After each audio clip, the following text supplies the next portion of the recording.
The United Nations Security Council is considered by many people as being ineffective. Now, this comes of somewhat of a surprise. Why? Because the United Nations Security Council actually has enforcement power.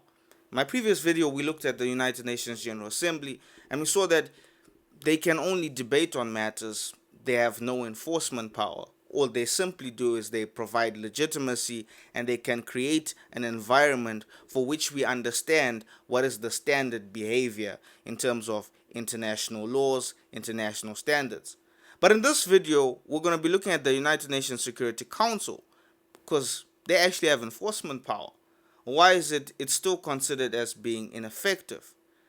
But maybe we're calling them ineffective because we don't understand what exactly the United Nations Security Council was actually designed to do.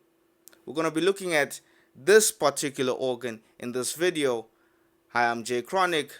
This is Decoded HQ. So what is the United Nations Security Council? It's one of the 6 principal organs of the United Nations. Let me actually rephrase that. It is one of the most powerful organs of the United Nations. Why? Because it's one of the only organs that actually has enforcement power. And enforcement power, when we refer to enforcement power, we're talking about military intervention and sanctions. Something which every other organ can issue out their own policies or their own implementation or their own resolutions, but they can't enforce anything, right? But this particular organ, anything that is decided within this particular organ, it can actually be enforced. It's binding. Now, this particular function which the United Nations Security Council has gets a lot of people to then believe that the United Nations Security Council should be a lot more effective, that they should be acting a lot more, especially with the number of conflicts that we're currently seeing in the world. But this is a total misconception, which makes you ask the question, what exactly was the United Nations Security Council designed to do? If we think that the United Nations Security Council should be stopping wars or should be intervening in terms of intervening in conflicts, what actually is this particular organ designed to do? The United Nations Security Council is actually a power management body, right? So it's not about moral authority. They're not the police. What they're actually designed to do is to make sure that powerful states, right, the big five, we like to call the big five, don't collide with each other. So who are the big five? The United States, the United Kingdom, Russia, China, and France. These five. That's what the United Nations Security Council is designed to do, to make sure that these guys don't fight each other. I'll give an example. There was a conflict that happened post-Syria, right, with the Assad government. Western powers believed that if they intervened and they enforced military action on the Assad government, which was backed by Russia, it would be the best form of action.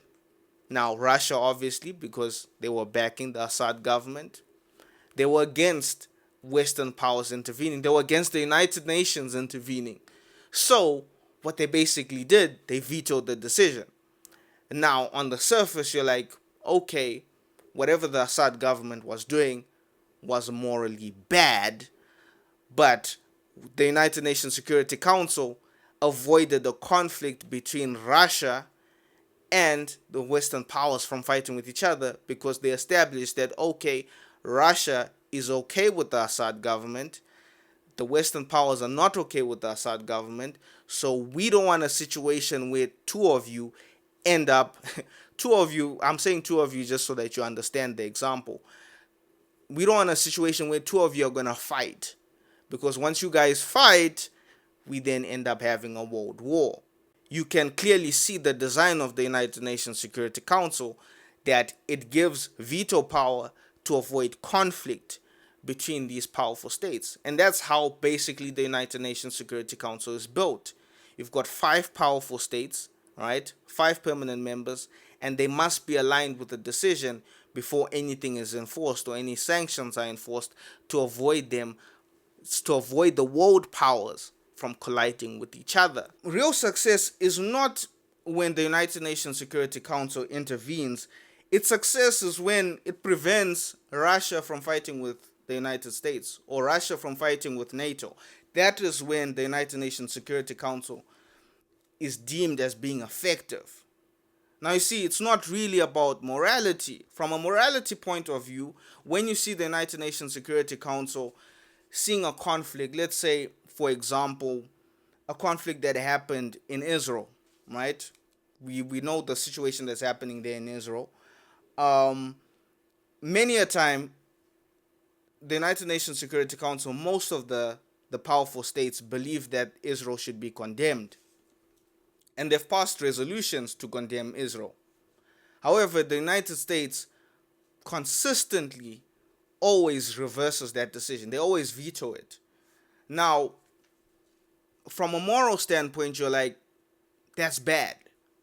But when you're looking at it from a perspective of you don't want to piss off the United States and you don't want to get the United States fighting with everybody else, then you see that, oh, okay, the United Nations Security Council has actually done its job.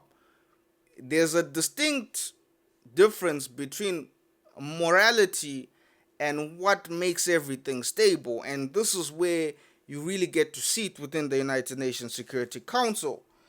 So, what looks like paralysis, right, at the level of justice is actually stability. So, that's what we're currently seeing. When we're not having a world war, that is what the United Nations believes as being successful. In conclusion, we get to see that if we judge the United Nations Security Council on the ability to stop wars, they're always going to come up short. But if we judge the United Nations Security Council on their ability to stop powerful nations from fighting with each other, then it starts to look a lot different. Our evaluation criteria changes. Get to see that. In the next video, we're going to be looking at the International Court of Justice, which is basically the law, the legal arm of the United Nations. I hope to see you guys there soon. I'm Jay Chronic. This is Decoded HQ.